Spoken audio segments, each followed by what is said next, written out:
Let me tell you something about the Velcorum Arena. It is not a place where heroes are born. It is a place where fools come to die, and the rest of us sit in cushioned seats, eating roasted grubs, watching it happen. I am Voru, senior correspondent for the Crethian Broadcasting Network. I have covered 412 arena events in my lifetime. I have seen champions reduced to vapor. I have watched entire species humiliated on live broadcast. Nothing surprises me anymore. And then the human walked in. His name, bellowed across the stadium by the announcer Thurax with barely restrained amusement, was Dex Harrow, a human from a planet called Earth.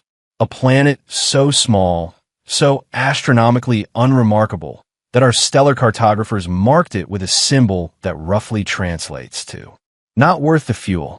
The crowd of 80,000 beings erupted, not in cheers, in laughter. I will be honest. I laughed too. Dex Harrow stood at the entrance gate, blinking beneath the stadium lights like a newborn Quan pup that had wandered into a reactor chamber.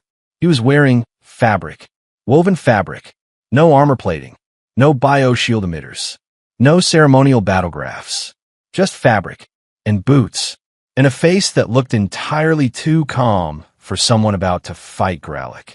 Ah, yes, Gralek. Gralek deserves explanation. Gralek of the Velhari bloodline stood at the center of the arena floor, and the ground physically vibrated when he shifted his weight. 7 feet, 4 inches of engineered destruction. The Velhari had been selectively bred for arena combat for over 900 years. His arms were wider than the human's entire torso, and in his right hand, he carried the throne splitter, a weapon so absurdly oversized that it possessed measurable gravitational influence. That is not exaggeration. It has been scientifically documented. The throne splitter weighed 460 kilograms, forged from collapsed star iron. It had ended 31 careers and lives over the past 6 years. Gralek did not win fights with it. He won by carrying it. Most challengers could not lift it off the ground. Thurax leaned into his broadcast crystal. Ladies, gentlemen, and beings of unclassified designation, tonight's challenger, representing the unranked, unsponsored, and frankly unbelievable planet of Earth. Dex Harrow. The laughter intensified. I watched Dex walk toward the center of the arena. He did not rush. He did not posture. He did not perform any of the ritual dominance displays common among competitive species. He simply walked, hands in his pockets, looking around the stadium the way a tourist evaluates moderately interesting architecture. Gralek regarded him the way a predator regards something it is almost too embarrassed to kill. Small one. Gralek's amplified voice rolled across the arena like thunder. I will grant you one courtesy. State your preferred method of ending, and I will attempt to honor it. Dex tilted his head, squinted slightly, then said completely serious, do you lift? Like actually train? Or is it mostly genetics doing the heavy lifting? Silence. Absolute silence. 80,000 beings stopped laughing in perfect unison. Gralek blinked. In 412 events, I had never seen Gralek blink from confusion. What? Gralek asked. The weapon, Dex said, nodding toward the throne splitter. Can I see it? Before we start, I leaned forward in my broadcast seat. My co-commentator, Civ of the Philandry delegation, grabbed my arm. No one in 900 years of arena history had ever asked to hold the throne splitter. Gralek, whether from arrogance, disbelief, or sheer amusement, set it down. Dex Harrow walked toward it. He crouched beside the weapon, examined it carefully, wrapped both hands around the grip. Then, he stood, and the throne splitter rose with him. The silence changed. It shifted texture. It thickened. It became something the Velcorum Arena had never hosted before. Fear. Gralek took one step back, and Dex Harrow smiled. I have been doing this job for a long time. I have sat in this broadcast seat through wars, through massacres, through events so gruesome that the network had to issue formal apologies to 17 different planetary governments. I have never, not once, put down my broadcast crystal mid-event. I put it down. I just stared, because Dex Harrow was not just holding the throne splitter. He was holding it with one hand, his right hand.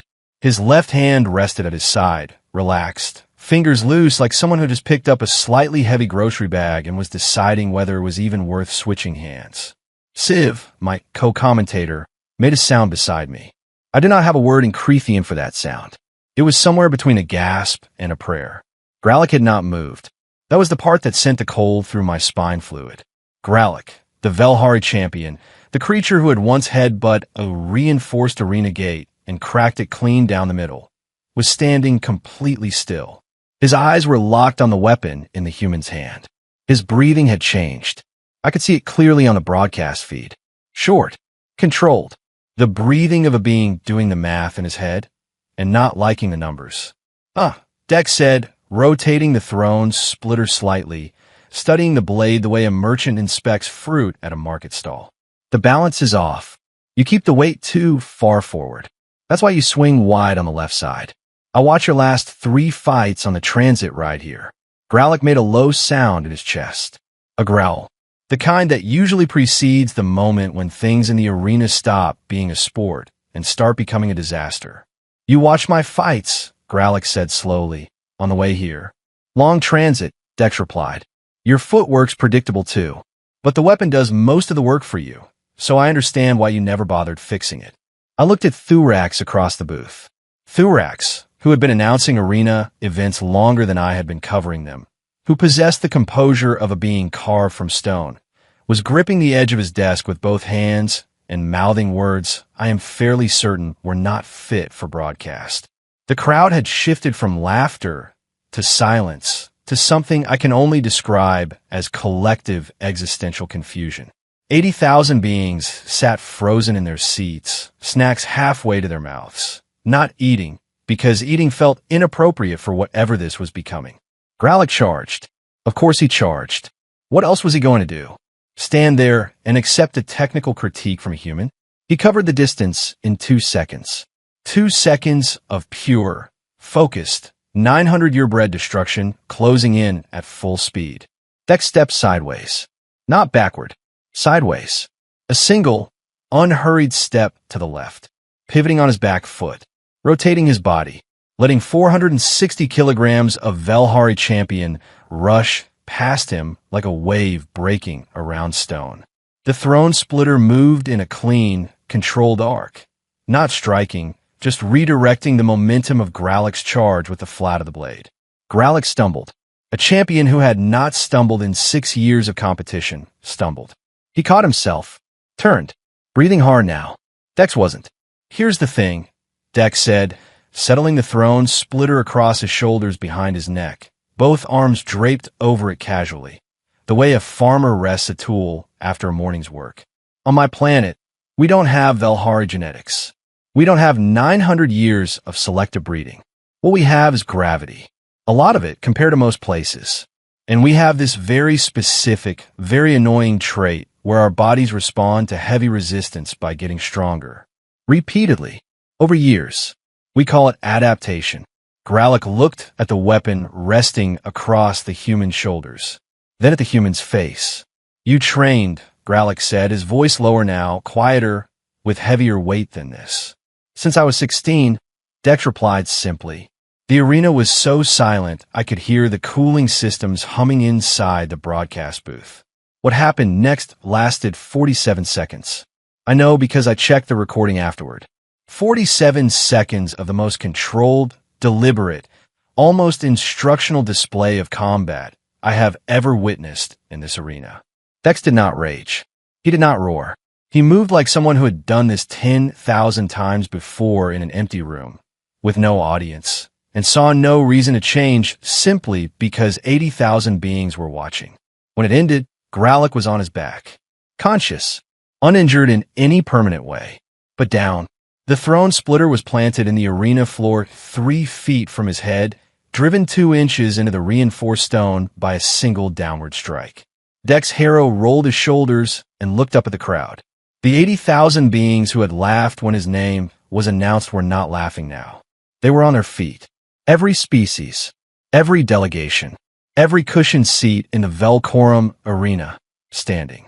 The sound that rose from them was not laughter, not even applause. It was the sound of 80,000 beings simultaneously rewriting everything they thought they knew about a small, unremarkable planet at the edge of the map. I picked up my broadcast crystal. "This is Voru," I said, and my voice was embarrassingly unsteady for the Creathian Broadcasting Network. "And I have no prepared commentary for what we just witnessed. I have covered 412 events." I paused. "Make that 413. And this one was different." Down on the arena floor, Dex Harrow pulled the throne splitter from the stone, carried it back, and set it beside Gralloch with deliberate respect. The crowd noticed immediately, and a second wave of sound shook the broadcast booth walls. Then he turned and walked toward the gate he had entered through. Same pace as before, hands in his pockets, looking around the stadium the way a tourist might study a moderately interesting building. I turned to Civ. Civ stared back at me. "I want to go to Earth," Civ said. "Get in line." I told him the arena had laughed at the human. The galaxy would not make that mistake again.